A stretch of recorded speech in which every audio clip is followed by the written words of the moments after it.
Internet వినియోగం పెరిగిన తర్వాత చెల్లింపులు మరింత ఈజీగా మారిపోయాయి.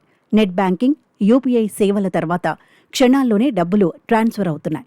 ఇప్పుడు ఈ సేవలు ఇంకా సులభతరం కానున్నాయి. యూనిఫైడ్ పేమెంట్స్ ఇంటర్ఫేస్ ద్వారా చేసే లావాదేవీలు ఇకపై మరింత వేగంగా పూర్తి కానున్నాయి. National payments corporation of India తాజాగా ఒక కీలక ప్రకటన చేసింది. ఇప్పటి వరకు యూపీఐ ద్వారా ఎవరికైనా డబ్బులు పంపినప్పుడు ఆ లావాదేవీ సక్సెస్ కావడానికి కొంత సమయం పట్టేది. క్యూఆర్ కోడ్ స్కాన్ చేసిన తర్వాత సక్సెస్ అని వచ్చే వరకు ఎదురు చూడాల్సి వచ్చేది.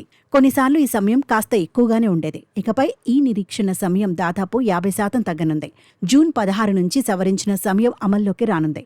ఈ మేరకు ఎన్పీసీఐ తాజాగా ఓ సర్క్యులర్ జారీ చేసింది.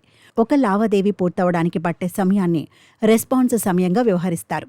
క్రెడిట్, డెబిట్కు సంబంధించిన లావాదేవీలు కేవలం 15 సెకండ్లలోనే పూర్తవుతాయని ప్రకటించింది ఎన్పీసీఐ. ప్రస్తుతం ఒక ట్రాన్సాక్షన్ కంప్లీట్ కావడానికి 30 సెకండ్లు పట్టేది.